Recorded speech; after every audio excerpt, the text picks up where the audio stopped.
Magandang araw po mga kasenyor. Ako po muli ang inyong lingkod, Manong Joe Saldarriaga, at welcome sa isa na namang makabuluhan at makabagong episode ng Senior Hour with Manong Joe. Alam nyo ba, tumatanda na rin ang populasyon ng Pilipinas. Isa na po ako doon. Ayon sa datos, pagsapit ng taong 2030, aabot na sa 8.5% ng populasyon sa bansa ang seniors. At habang lumalawak ang bilang natin, syempre naman, kailangan din lumawak ang suporta, lalo na serbisyong medikal at yung pangangalaga.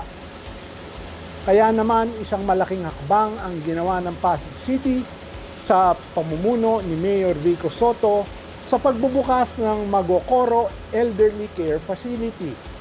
Isa itong Japanese-style elderly care center na gumagamit ng smart technology at compassionate caregiving para mapangalagaan ng mga ka-senior sa makabago at makataong paraan. Bakit ba ito mahalaga?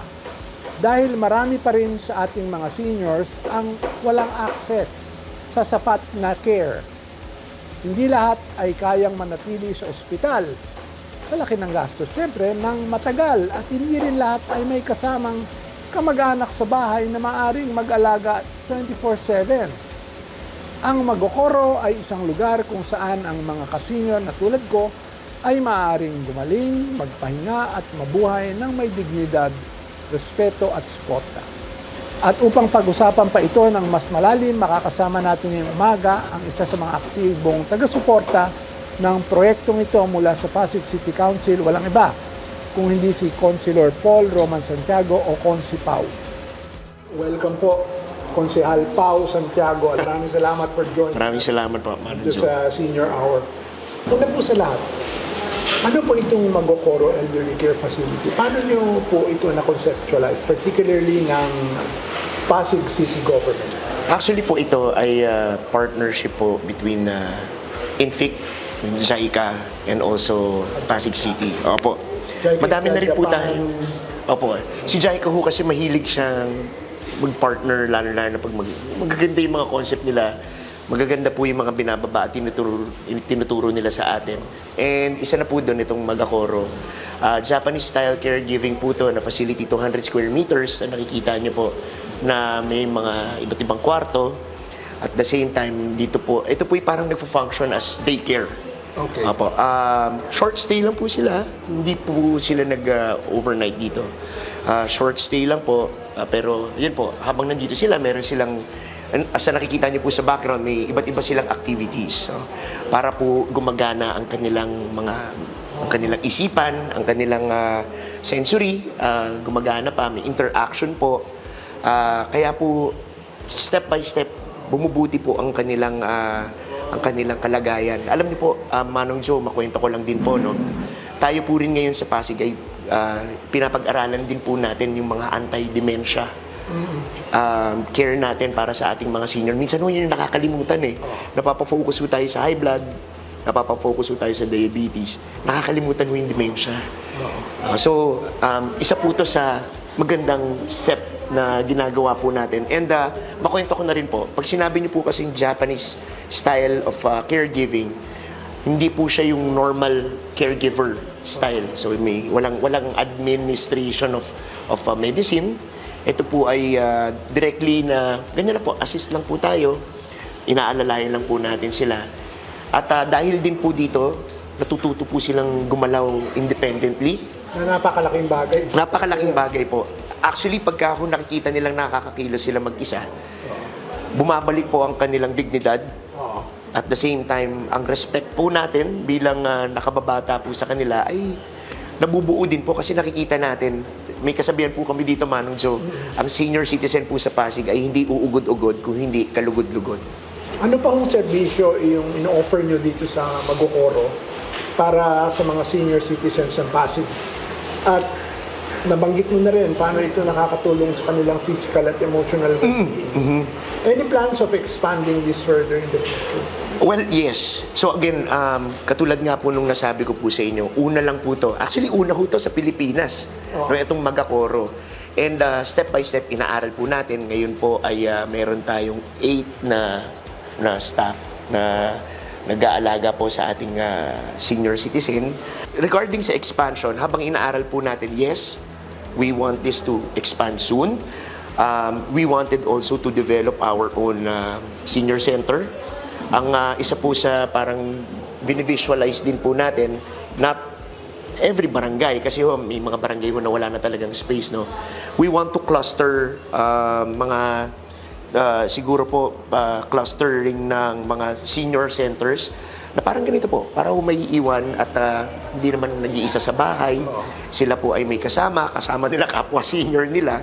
At sa ganito po, again, nababalik po ang kanilang dignidad. Kaya po, yes, we want this to expand, and kung ano pa po ang pwede nating ma-maximize. And actually po ngayon, one of our vision is also to develop our healthcare program regarding sa senior, orthopedic, geriatric, tsaka po yung nabanggit ko po sa inyo, anti-dementia. So, parang ganito na rin po yung ginagawa natin. Alam niyo, Konsi, nabanggit mo yung anti-dementia. That's very close to my heart because both my parents, before they passed away, pareho kong naapektuhan ng dementia. That's why I was telling myself, naku, if that's genetically,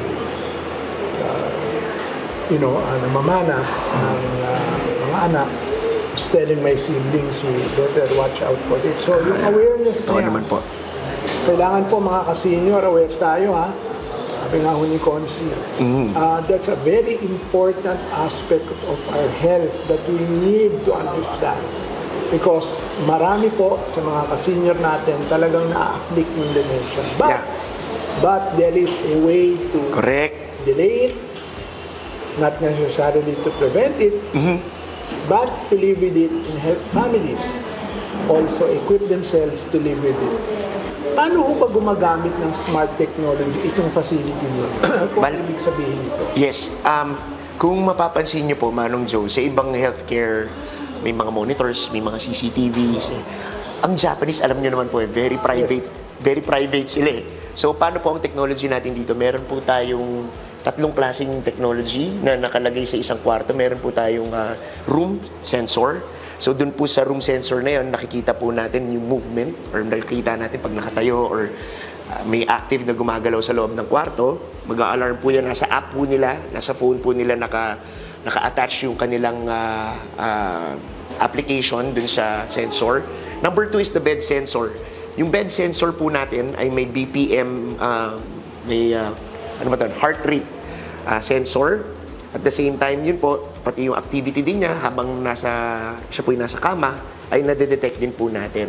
At pangatlo po, yung sa may pintuan po nila, pag bumubukas po, nadedetect din po nila. Ay, pang-apat pa pala po, may nurse call din. So, hindi po mahihirapan humingi ng assistance ang ating mga senior citizen. Pero wala po tayong CCTV sa loob. Pero monitor po natin sila na maayos. Isa pong maganda pa dito, Konsi, ayon sa ulat mo, hindi kailangan tumira ng full-time. Hindi po. Oo, paano po nagwo-work ang daycare at home visit setup para po sa mga Pasig seniors na kasama ang pamilya nila? Okay, ganito po. Yung pagbibigay po natin ng pag-aalaga dito, hindi po natin sila pwedeng tanggapin dito nang walang consent ng pamilya. Okay. Sooner or later, i-endorse po natin sa kanila kung paano po rin natin inaalagaan ng kanilang mga senior dito. Lalo yung may dementia na. Lalo na yung mga may dementia na. Ayun nga po yung ibig sabihin po nito eh. Gusto na, tama po kayo sa sinabi nyo kanina. Hindi po natin siya mapiprevent, but we can manage it. So tuturuan po natin yung mga yung kanilang pamilya. Pagdating naman po sa home visit, meron din po tayo sa Magacoro. Pero masabi ko lang din po at modesty aside, ang Pasig po ay meron na pong matagal na health program na nag-home visit po talaga ang ating mga PHA. At saka Manong Joe, dito rin sa Pasig, nagdo-door-to-door tayo ng delivery ng gamot. So pagka dinideliver po yun. Opo. So pag binibigay po natin yung gamot sa ating senior, sine-check na rin natin yung vitals nila, kinakamusta natin. Kaya po yung mga record natin sa ating mga barangay health centers, na-update po natin kung kamusta sila. So, ito na po yun, nag-envelope, umiikot na po or maganda po yung flow ng ating healthcare pagdating po sa ating senior citizen. Yun naman po mga ka-senior dito sa Pasig Para naman sa mga pamilya o senior citizen na wants to avail of the service nitong Magokoro, what do they need to do? Ano kailangan nilang Siguro po mas ma-advise ko po is sa kanilang barangay, health center, sila po ay magsabi. Meron po tayong face sheet kung saan po mag-fill up po ng information tungkol sa ating senior. And then, sa barangay health centers, isi-screen na rin po natin sila kung sila po ba ay papasa. Kasi po, hindi po siya para sa lahat. Kasi po, minsan may mga senior, mukhang kailangan na rin talaga na medyo mas nasa kama. Hindi na natin sila ita-travel dito. Pag ganun po, medyo fragile po eh. Pero pag yung nakikita natin, somehow, they can be active. Pwede pa ho silang gumawa ng activities dito. Tinatanggap po natin sila. So, to answer your question po, sa barangay health centers po tayo pwede mag-apply para po mas madali ang ating application dito sa Magokoro. Pwede kayong tumawag dito sa... Sige, bigay po rin. Apo, may ipopost po tayo sa ating PIO rin at saka po sa ating Facebook page po. Ang Magokoro po, may Facebook page ang Magokoro. Nandun po yung kanilang number. Yes. Ipa-flash na dito. Yan, ipa-flash na dito. Ano ninyo? Nakikita ko ninyo yung Yan. Magokoro facility. Yan, dito po yan sa Pasig. So, mga kaliwanag, mga ka-senior, mga ka-Pasig City, katulad ko, tawagan lang ninyo kung kailangan nyo ng tulong. Yes, please. Panguli ko si Pao. Apo. Ano ang iyong long-term vision at ni Mayor Vico, yung inyong long-term vision para dito sa facility? Okay. May plano po bang, natanong ko na yan kanina, pero ulitin ko yung question. Palawakin nito further at gawin modelo para sa ibang Luzon. Sabi nga ninyo, ito po ay first of its kind in the country. And yung JICA, yung Japan International Cooperation Agency, ang partner nyo rin dito. Will you expand to get in more partners? And also yung desire ng LGU to really push this beyond Pasig as an example. Okay. Siyempre kung hanggang saan si JICA, we will really maximize the partnership that we have. But then again, siguro po, dahil nasabi nyo na ang long-term vision natin, siyempre, tayo na. Tayo na. Again, taxpayers' money po yan. Pera nyo po yan at kailangan po natin gamitin yon para po alagaan ng inyong mga seniors. So, long-term vision po natin is padaliin po ang ginagawa po ng ating mga seniors. Okay, so nanggaling na po tayo sa benepisyo. Meron po tayong sariling local senior pension, meron na po tayong centenarian, octogenarian, nonagenarian, yung mga incentives po natin. Ito po yung nagawa na natin noon. Saan na tayo papunta ngayon? Ay i-improve po ang ating healthcare, i-expand para po again maging available po siya sa ating mga senior citizen at hindi po natin sila papahirapan para po sa mga ganitong bagay. So again po, nasabi ko rin po yung expansion, sana magawa po natin yung clustering na malalapit po sa barangay para pwede pong iwan ang ating senior doon at the same time, hindi lang natin basta iniwan doon at tumambay sila. Nagkaroon pa sila ng activity at umayos pa po ang kanilang kalusugan. So yun po at syempre ang gusto rin po natin dito sa Pasig ay improvement po ng ating geriatric services, orthopedic, and paulit-ulit po ako doon sa anti-dementia. Kasi gusto po talaga natin yun maayos at ma-manage dito po sa ating lungsod. Konsipaw, maraming salamat. Maraming salamat, Manong Joe. Thank you po. Pag-unlock nyo sa amin, pagbabahagi ng napaka-inspiring na kwento sa likod ng Magokoro facility. Tiyak akong maraming natutunan ng ating mga ka-senior sa episode na ito. Mga ka-senior, ang Magokoro ay patunay na may malasakit ang lipunan para sa ating mga nakakatanda. Kasama na ako doon dahil ako'y senior na rin.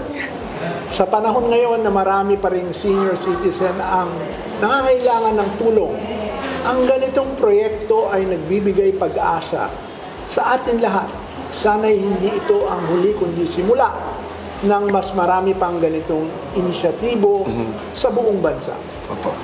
Hanggang sa susunod na episode ng Senior Hour, ako po ang inyong lingkod, ang inyong kaliwanag, ang inyong ka-senior, Manong Joe Saldariaga. Ingat po kayo.